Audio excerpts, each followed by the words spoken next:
Life is nothing but illusions. And those illusions are up to us to decipher and discern what is the truth, yo. Ladies and gentlemen, the world stage is being set, the beast system is in play, and the optics are high. And that is the truth, yo. I'm Snafu Snaps, you guys are the SnafuKrew, the glue, each and every one of you. And remember, the optics will continue to run.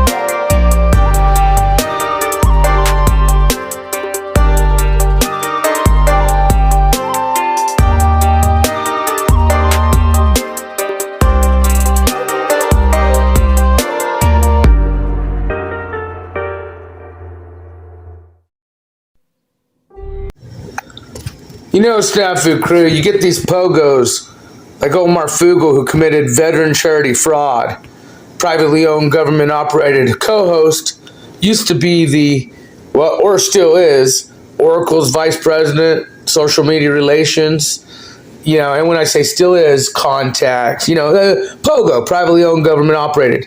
Anyways, Marfoogle TV and News are criminals, traitors, frauds, linked with pedophiles, pedophile criminal racketeering rings, like old Monograph, and we've talked about that and stuff. But I want to show you guys some interesting optics, okay? Interesting optics.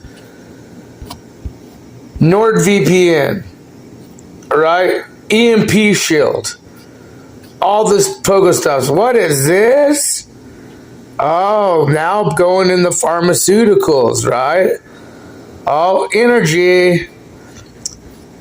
There's his Grift, right? Oh, let's get rid of that. I don't want you guys to Grift. But anyways, NordVPN, right? Well, Mike Strutton, right?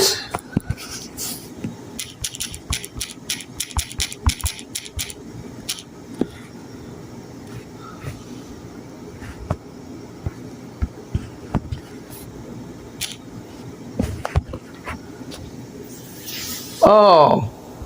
One of role model Zebra Technologies, a global leader in tracking, is powerful about social media, says Mike Strutton. Oh. DX. Right? DX. Summit. Interesting, right? And when we talk about these optics, right? Check this out. Mike Strutton, Oracle. Oh, there he is. Oh, Crunchbase person. Oh, leaders. Oh, right. Just a co-host, right? Just a co-host for Marfoogle TV and News, right? That's all he is a co-host. But we know that's a lie. But let's go into the optics of NordVPN. Do you guys remember when NordVPN was hacked? Right? Do you guys remember NordVPN was hacked? And everyone was talking about it, except for Marfoogle and many of the Pogos who decided to start promoting the NordVPN bullshit. And again, you guys, there is no hiding. These systems are created by those who, they're created by the ones who it's data collection at the highest. But listen, guys, you got one of the big tech, biggest fucktards out there who is linked to big shit like that, right? But really, they're trying to play Pogo. We're just Marfoogle TV and News, right? That committed veteran charity fraud, right? Might I add, they committed veteran charity fraud.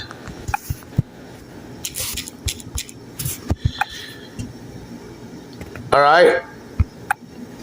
Just to be clear, you have not and will never show any of our text in between each other to anyone, including Lena, any of the mods, anyone who has not signed an NDA with Marfoogle News LLC. Is that? Oh, but were you an LLC? Were you not? So Marfoogle, we've seen all your affiliates, right? Here, let's take a look.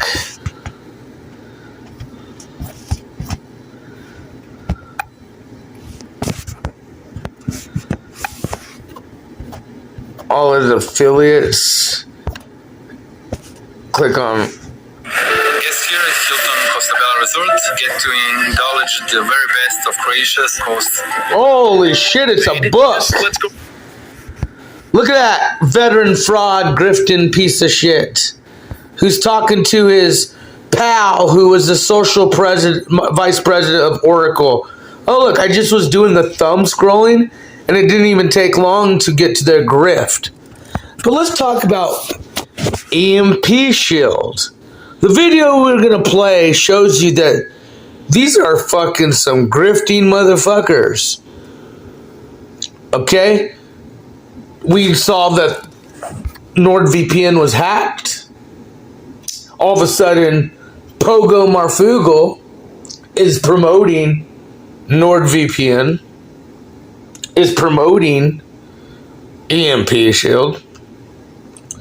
Get in your house optics, right? The optics are high. I'm SnafuKrew, the SnafuKrew. Fuck you, you Pogo fucks. Now, ladies and gentlemen, Oracle, the vice president of social media, Marfoogle's pal Dex, Mike Strutton, right? Now, remember, we created the zebra when a bunch of veterans, journalists, and whistleblowers realized that these Pogos existed. And we were just joking, saying even a horse could get stripes, blah, blah. Well, here, Mike's a little troll. We know he likes to troll. And so this is where they started trolling us when they created Zebra Technologies linked with Oracle, and now it's the big deal. Let me read this to you guys. This is why real whistleblowing is important, okay?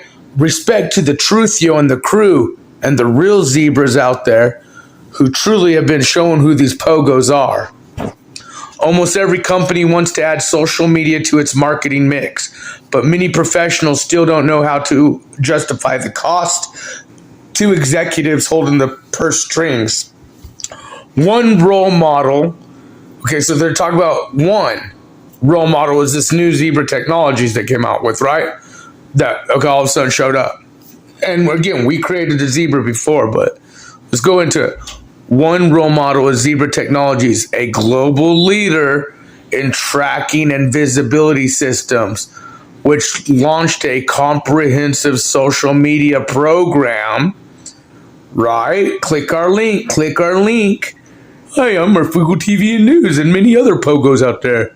But anyways, which launched a comprehensive social media for all you fucktards out there program after its $3.45 billion acquisition of Motorola Solutions Enterprise Business Technology Systems, right?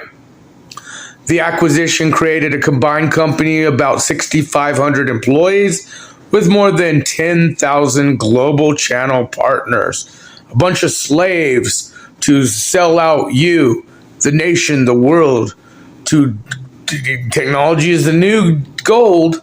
Anyways, all of whom were hungry. Notice they say hungry hippos for information about the combined company's new strategic direction.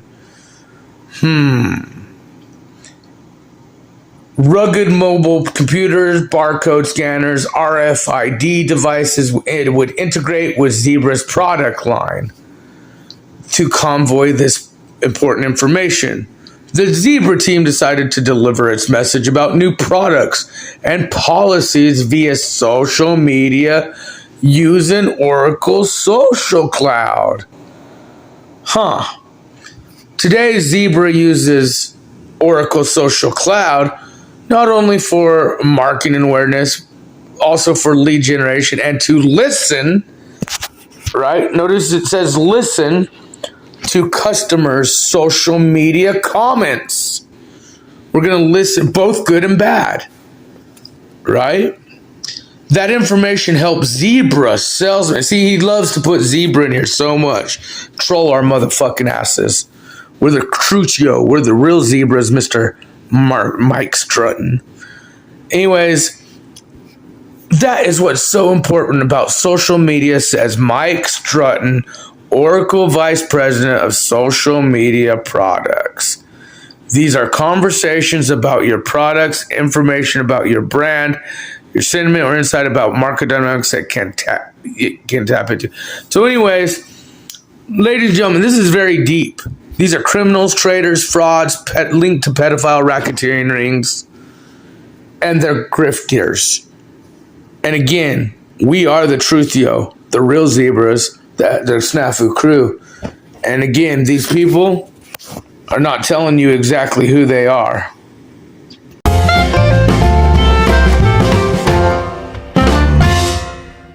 Hello, Augies Worldwide. I'm Dave Kassler, amateur radio call sign KE0OG, here with another episode of Ask Dave.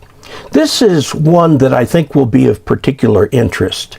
In it, we're going to talk about nuclear high-altitude electromagnetic pulse. This is a topic of a lot of interest among a lot of people.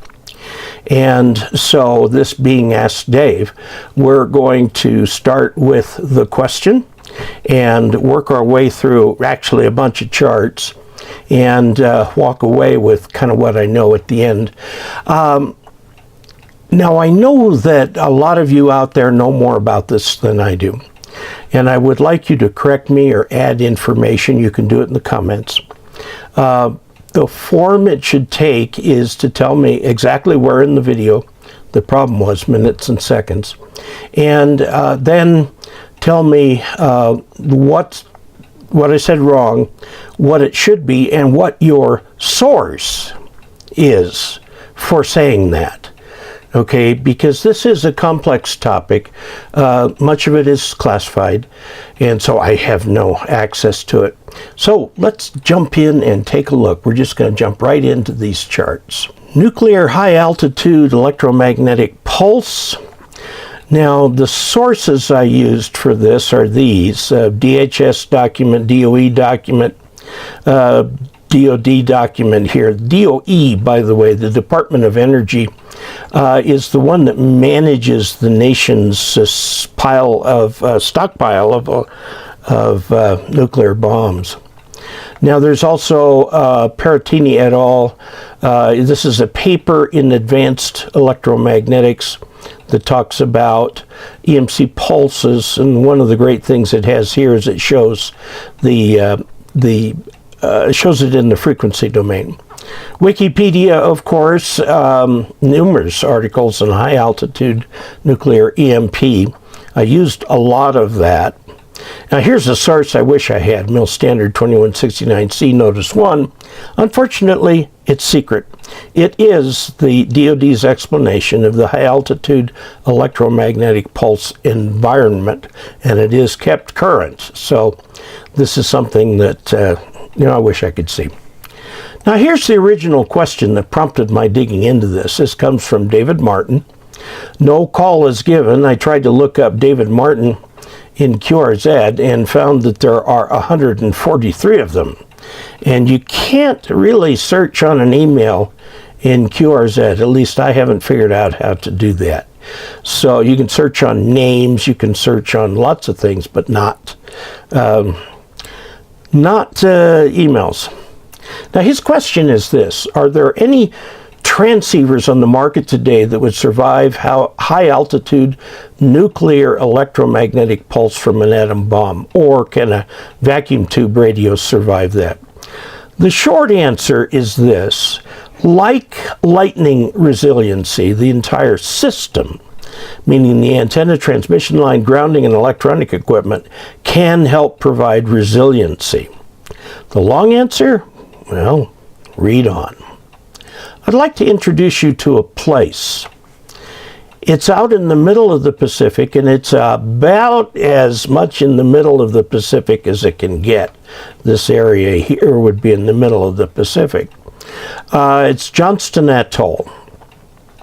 And it was for years in the 50s and 60s an active center for the testing of atomic bombs. And they used little islands all over here, all over everywhere. This is where they shot off the weapons that gave us the information we have about electromagnetic pulse today. This is the second one, actually. I don't have a picture of the first. Hardtack 1 Teak. The name of the test was Teak. Hardtack 1 was the collection of tests that they did. The 1st of August 1958. 3.8 megatons, okay, 34 kilometers above the surface of the Earth, part of Operation Newsreel. Okay, I don't know why they used the term newsreel since they weren't giving this to the news. The one side effect that I've been able to find from that particular test was there was an electromagnetic pulse observed at the Apia Observatory at Samoa that was 4 times any solar storm that they'd ever seen. Here's another one from that early group of tests, Hardtack 1, Orange, Operation Newsreel. Certainly colorful. It can be easily seen from the ground.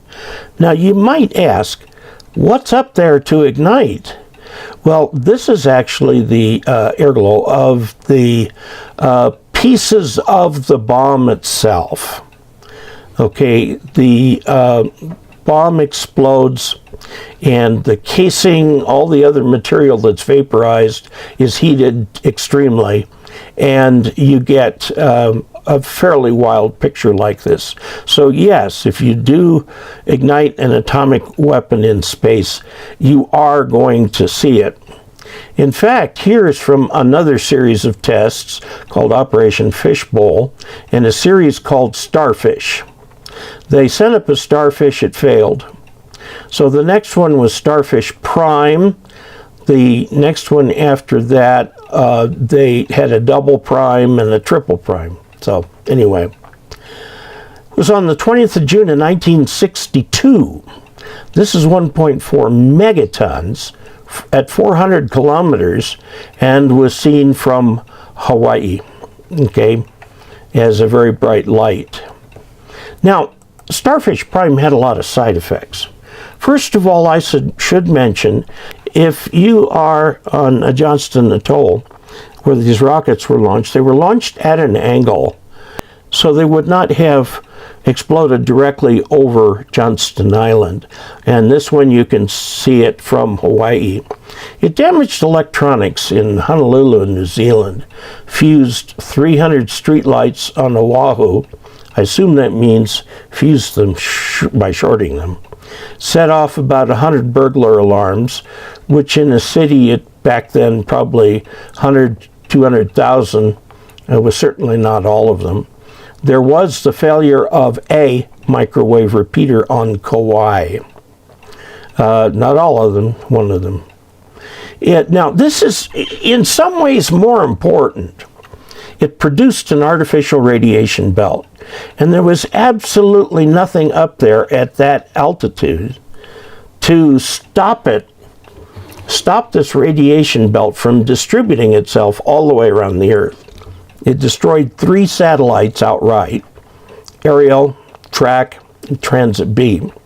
It damaged 3 satellites, Cosmos 5, Engine 1, and Telstar 1.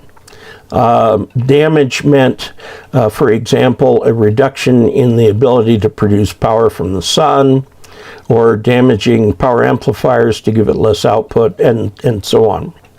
Now, 4 months after this, NASA expressed concern. Remember, this is when we are doing our very first flight tests of people in space. NASA was concerned because 4 months after the explosion, the radiation dose was greater than 0.6 of a gray per day for a well-shielded capsule in polar orbit.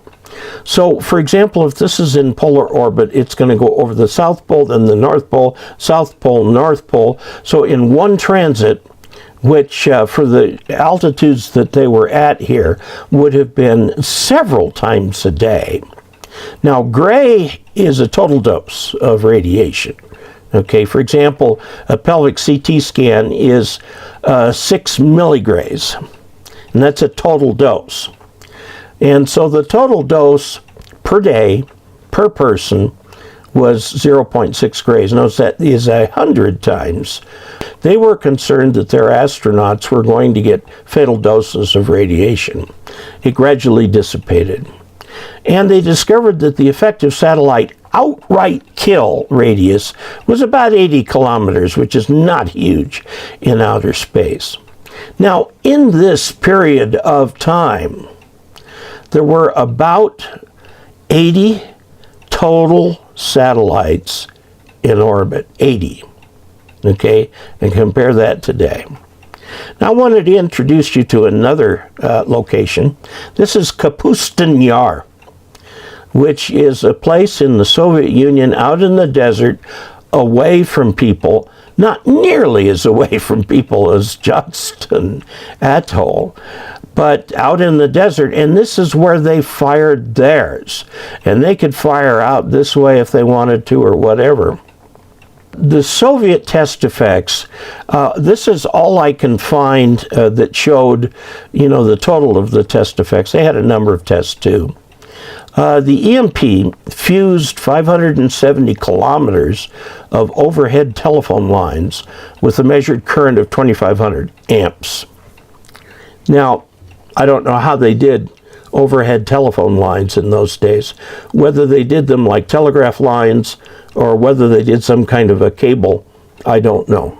It also, because of the conducted EMP on the power lines, it started a fire that actually burned down the Karaganda power plant. It shut down 1,000 kilometers of shallow buried power cables between these two places, which I will not attempt to pronounce. Now, this is an eye chart.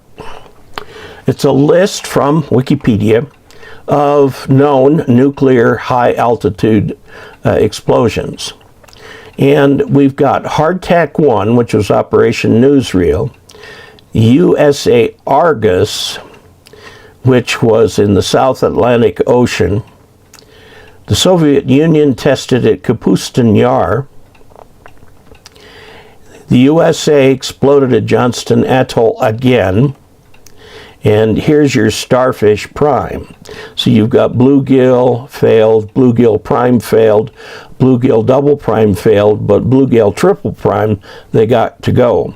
Starfish failed, but Starfish Prime, got to give these guys credit. They keep going. 9 July 1962. 1.4 megatons at 400 kilometers. It's up there pretty high. Okay, now I want you to notice the dates on these next 6. Checkmate, Kingfish, and Tightrope were in 1962 in October, and then in November right afterwards. So these went up pretty quickly. The Soviet Union, Project K, Kapustin Yar, put up 2 in October of 1962, 184, 187, and 195. Isn't it interesting that there was a lot of these things being tested around, before, or after October of that year? So what happened in that October? Well, the Cuban Missile Crisis happened. That's what happened. This was from October 16th to October 29th, 1962. I remember going with my father down to the grocery store to buy a few of what he called essentials, because he, like everybody else in the United States, was stocking up on food, and we were stripping shelves bare. And he told me, now don't tell the clerk that we're stocking up. And I said, okay. And so Dad proceeded to try and persuade the clerk that this was normal shopping. She didn't buy a bit of it, and I don't know why my dad wanted to hide it. Everybody was stocking up for that. So what happened that October is we had the Cuban Missile Crisis. People are aware of what happened. We had deployed missiles in Italy and Turkey, so the Soviet Union deployed missiles close to the U.S. and Cuba. And this was John F. Kennedy's probably biggest foreign policy test. Russia finally blinked and backed down, but it's not well known that during that period of time, there were a whole bunch of these high-altitude EMPs. They were doing what is euphemistically called saber rattling. Saber rattling was each tried to prove to the other side that they had a bigger missile, I guess. That was part of that crisis. Okay, now let's turn to find out what is high-altitude nuclear electromagnetic pulse. First of all, nuclear scientists have been aware of EMP from very early days, before they did the exo-atmospheric tests. The extensive test data was gathered during all the tests, but especially on EMP during the space tests. The summation of all of this is distilled in that classified document, Mill Standard 2169. Now, there is lots of generalized info readily available. Wikipedia and much more. There's all kinds of stuff available. It all traces back to those tests that were done back in the late 50s and early 60s until there was a space weapons treaty that was signed, and there was about this same time out there they were working on atmospheric test bans, which is probably a good idea because we were really polluting our atmosphere, something horrible with all this fallout. Now, there's lots of folklore out there, too. Some of it truly imaginative. I once heard a guy tell another ham at one of our ham radio club meetings that EMP can leap 6 feet. And I went, what? I tried to get them to tell me where they'd got that info, but they acted as though this was secret info, not something they could share with a poor guy like me. Well, one of the problems we're going to discover with this is that the actual pulse is not very long, and it does not travel very far during the entire pulse. Well, I'll show it to you. Let's look at here. Okay, this is from a DoD Nuclear Environmental Survivability Report by the Army back in 1994. Anyway, the high-altitude burst sends gamma rays, who seem to cause most of the problem. Now, the gamma rays hit electrons. Now, these very highly energized electrons think of magnetic field lines, which is a way of demonstrating the electromagnetic field. And the electron will spiral around it as it travels. You've got a moving electric field in a magnetic field, and so what are you going to get? You're going to get an electromagnetic field that radiates from here, and this is the electromagnetic pulse. Why a pulse? Because it only lasts for a short period of time. It's not something that's a wave that rattles back and forth. It's a one-time shot. Now, the value of this can be very high. If you explode a nuclear weapon over, say, North Dakota, up toward the ionosphere, in the ionosphere, you're going to get your worst electromagnetic pulse down here at about 50,000 volts per meter, and 37,000 out here, even 25,000 volts per meter way out here. So one bomb can provide this very significant pulse over like the entire United States. This is the graph that you usually see in an EMP document. It's divided into three parts.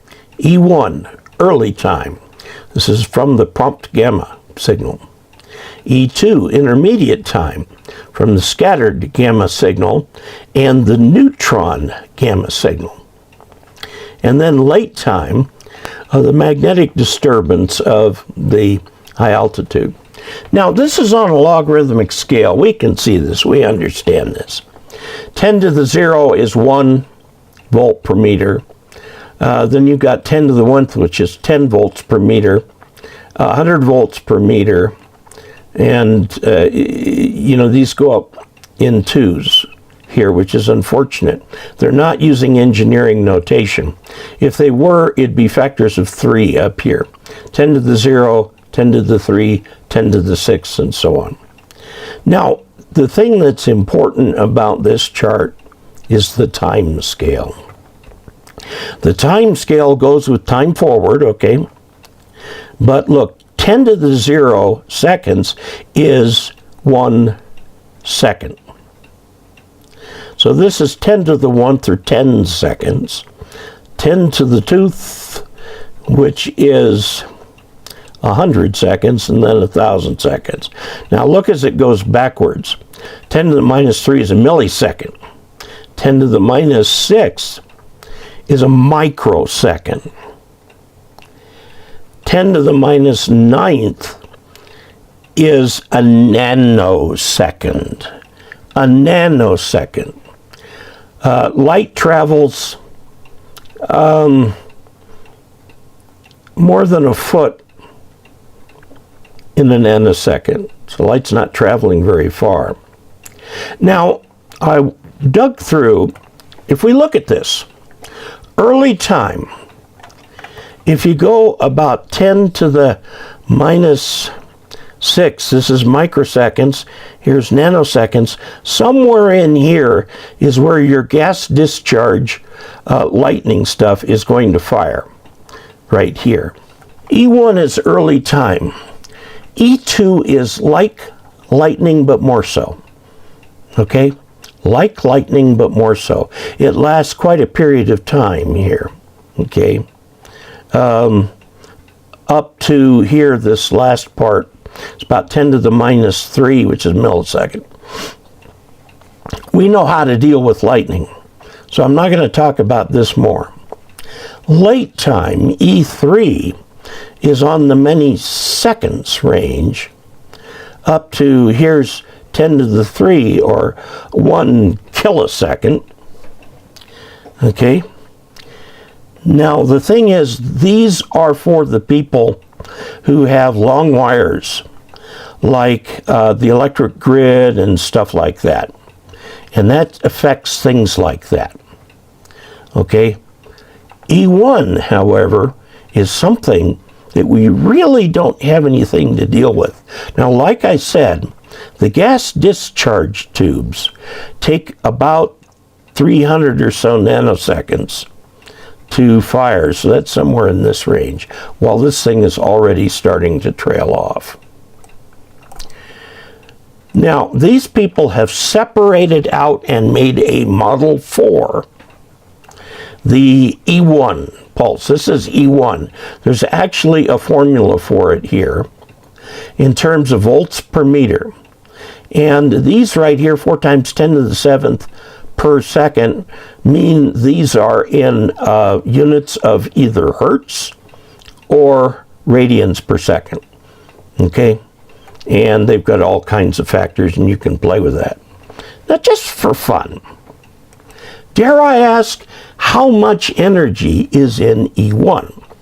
Remember, E1 goes out from the blast like a blast wave, a very brief blast wave. it is about, up to a microsecond, but really more in the nanosecond region, okay? So it's extremely fast. The actual pulse travels, this is about a nanosecond. So if you take nanoseconds, it's about from here to the wall. That's how wide the pulse is. And it goes zinging by us at the speed of light. So it's like a bubble, a soap bubble coming out. The pulse is only on the soap bubble. Inside, there's nothing. Now, can it reflect off of things? Yes, of course it can do. All the things an electromagnetic energy can do. Now, dare I ask how much energy is in E1? Let's say 50 kilovolts per meter. Okay, now to get the energy, we're going to need a resistance. We're not in coax here, we're in air. So 377 ohms is approximately the ratio between the electric wave and the magnetic wave, and therefore is the impedance of air. This gives E squared over R, which is power, is 6.6 times 10 to the 6, or 6.6 million watts per meter squared. But now this is just power, and it only flashes for a little bit. I'm going to give it 30 nanoseconds. So we've got 6.6 E6 watts per meter squared times 30 nanoseconds. We're going to get the watts times time to get watt seconds. 0.2 milliwatt seconds per meter squared. That's how much power is in this pulse per meter squared. A milliwatt second. There's no point in converting that to milliwatt hours, because as soon as we get this, after about 30 nanoseconds, the E1 pulse is gone. Okay, so we need to protect against a high voltage for very short periods of time that doesn't have enough energy to destroy discrete comments. I won't argue about destroying chips, things like that, which really can't handle this much power. But if there's something around it, a shield or a filter or something like that. But when you start talking about filters, we're talking about the frequency range. So what is the frequency range of this pulse? This is where that article comes in for that electromagnetic journal. This is your standard E1 curve here, okay? And they did a bunch of math and a bunch of testing and so on. And they've got a number for alpha, a number for beta, and no elevation here, but it starts out steady from 0 up to alpha. Remember, this is a one-time pulse. If it were a repeating pulse, it would have its basic fundamental frequency at the pulse repetition rate, and then it would have quite a spread of harmonics. But this is a one-time pulse. You need to go all the way back to DC and out for quite a ways. What's alpha? Well, we look in all their tables here and so on, and come to find out they've got E1, E2, and a bell type thing here, but we're looking for E1 and E2. And alpha for E1, okay, 4E7. Now, why can't they use engineering units? That's 40 E6. And here's 600 E6. And that's in seconds, except that this is in omega. Omega is radians per second. And you can convert that to frequency by multiplying by 2 pi. So I've got kind of a rough approximation here. The voltage and against omega down here, I'm going to go hertz. We're going to go hertz. This is going to be 250 megahertz minus 20 dB per decade. And don't forget that that's for omega. So every time omega goes up by a factor of 10, a decade is a factor of 10. This pulse comes down 20 dB. You've got to convert that to hertz. I did not do that. But look at this, flat out to 250 megahertz, and then it starts to go away. Okay, so now we know a little bit about our pulse. So how can we protect our stuff? We can't rely on gas discharge tube technology. Gas discharge tubes, like are in all lightning arresters, in the alpha delta lightning arrestor, the gas discharge tube is the only element of the lightning arrestor. But they take 100 nanoseconds to start conducting, meaning arcing over. And by then the pulse is gone. Okay? So we have to use some sort of reactive components, inductance and capacitance, in other words. Now, here's the issue. Remember that what looks like an inductor at HF frequencies can act like a capacitor at VHF and vice versa. Oh my goodness. We need a component that has, that behaves all the way up to 250 megahertz and above. And then how do you test it? Where do you generate a E1 wave? How do you do that? I don't find that anywhere in the literature. Even this paper that was right up here was, they did something that was scaled time-wise and worked back to get the frequency domain. Now, in addition, remember your antenna is likely resonant at the desired frequency, so it will only pick up some of the energy. The 100 kilohertz energy that's going by your 40-meter dipole is not going to excite much of a response. Now, I don't have the answers, but one company claims to. This is something called EMP Shield. Okay? EMP protection, all phases of an EMP, E1, E2, and E3. Well, E2 is lightning, like lightning, only more so. And E3 is that long, drawn-out pulse that you get there. Now, the lightning protection is backed up by a $25,000 insurance policy, 100% lightning guarantee. Boy, that sure is different from my experience, which is that a direct strike, which I've had, all bets are off. And then solar flare protection. This is the E3 type stuff. This is the kind of thing where you build up a lot of current and voltage on your transmission lines. Now, today's equipment is designed to kick off before enough energy can be induced in it to damage it. Okay? Now, the EMP, again, there's not that much energy in that pulse.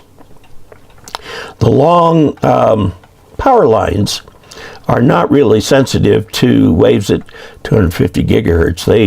They resonate down in the tens of hertz. Okay? But they claim this. Okay, for $379, which is 4 times what it costs for a normal ham radio style lightning arrestor, they have this thing called the EMP Shield, and it's model ANT 1500N. I presume this has got N connectors. I presume their one for amateur use has got UHF connectors, but you can also get adapters. And then look at this dinky little ground thing here. If I were to hold up a lightning arrestor, this one by Alpha Delta right here, okay, it's got the little gas discharge tube in here. But look at the size of the lug, and it's supposed to be connected right here to a holder that connects it to the ground rod.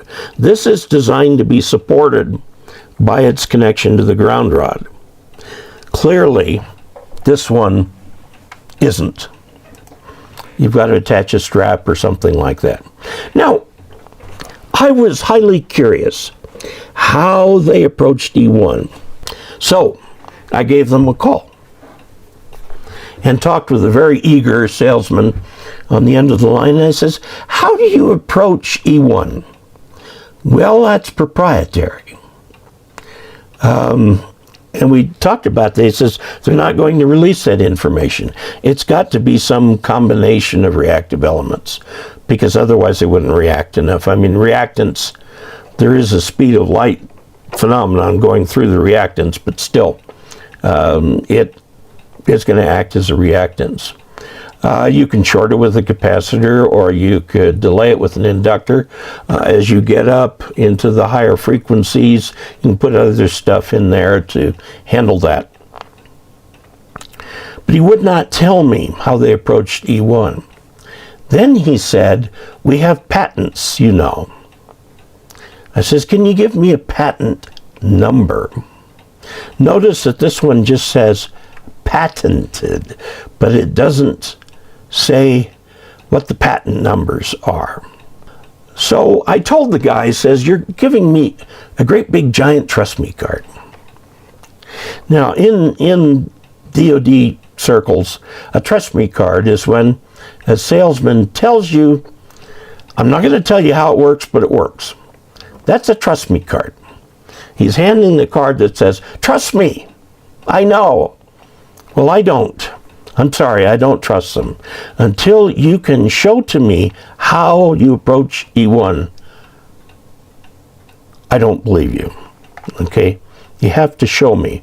Now, if somebody out there knows the patent numbers for this thing, please let me know.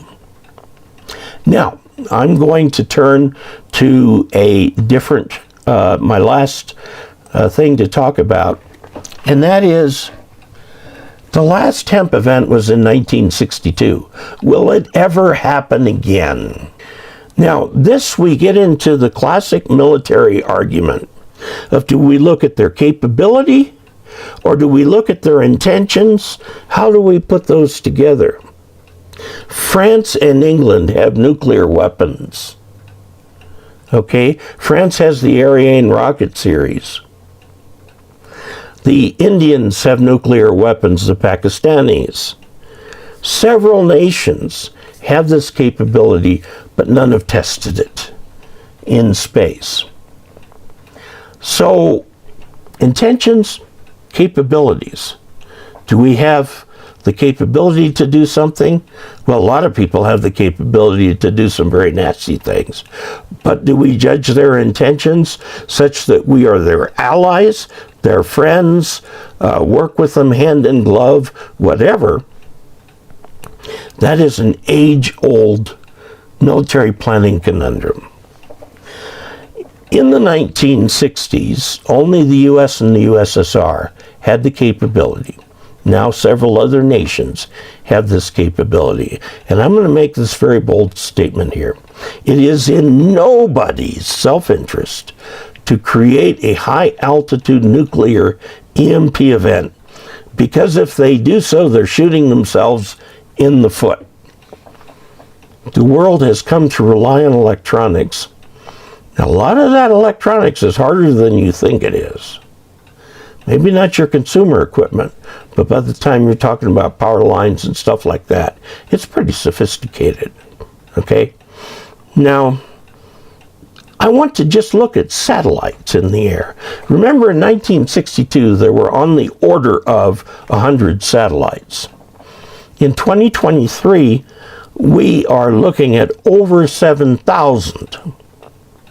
And some companies are adding to that number regularly. Now I want to show you a little bit of video. Okay, what I'm showing you is recent dramatization or kind of a view of where the satellites are around the world. Now, one source tells me this is the orbital debris, another source tells me this is the active satellites, but you can see up here the geostationary satellites, sometimes known as the Arthur C. Clarke orbit. Now here we come down here and look at all the satellites. If you chucked up an EMP, you're going to destroy a subsection of those, which is going to be quite a few of them. And you're going to damage other satellites. And now this thing is going to show you This again is the geostationary band of satellites. We're going to go over and look at the South Pole. Now here's the South Pole, and here's something interesting. Here are the orbits of what are so-called sun-synchronous satellites. That is, as they go around the Earth, they hit the same spot on the Earth at the same time every day. Okay, look, just look at that. It's absolutely crazy. All of the satellites that are up there. If we started playing in outer space, we'd have a problem. Now, I want to point out that some years ago, the Chinese did a satellite kill test, and they went up in the 200-mile range and killed a satellite, broke it into many bits and pieces. Now, the problem with that is that those pieces are up there. They will not fall out of orbit anytime soon, hundreds of years, and they just act as debris that could kill other satellites. It was terribly irresponsible. I have a few finishing thoughts. I have lightning arresters on everything. That's going to probably take care of E2, and it's up to the utilities to take care of E3. I want to point this next one out. If there is a hemp event, we have much bigger problems. We are at war, nuclear war, okay? And whether or not your equipment survives so that you can check into your local net isn't going to help you much. The whole country's got a problem. We need to be better organized, like with ARES or ACES or Oxcom or whatever your local agency calls it, so that we can help. It's probably largely going to be done on VHF, although there will be some longer haul stations. We need to worry about disasters that already happen all too frequently. Fires, floods, tornadoes, hurricanes, the list goes on and on. I, for one, plan to sleep soundly tonight. So there you have it. I've gone into a lot of detail. This has been a long video to talk about hemp and give you some actual technical background on what's going on, so you've got additional vocabulary to talk about it and so on. I will state right now that I think E1 is an unsolved problem for small radios and things like that. If you have a low-pass filter in your system and it's really sturdy, it could probably siphon off the bulk of those waves. Roofing filters can do the same. So the actual energy in the pulse is tiny. It just comes so fast that it's going to get through any of our defenses. And there are chips. You get on a chip with that kind of energy, you can actually cause some damage, so be careful. So there you have it. If you would like to help support this channel, go to dcasler.com/support. And I want to say 73, and we're going to show you a list of our patrons. Thank you so much, 73.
to be full of bliss. Bliss. Just bliss. Yeah, that's some dang. Dang. I just want life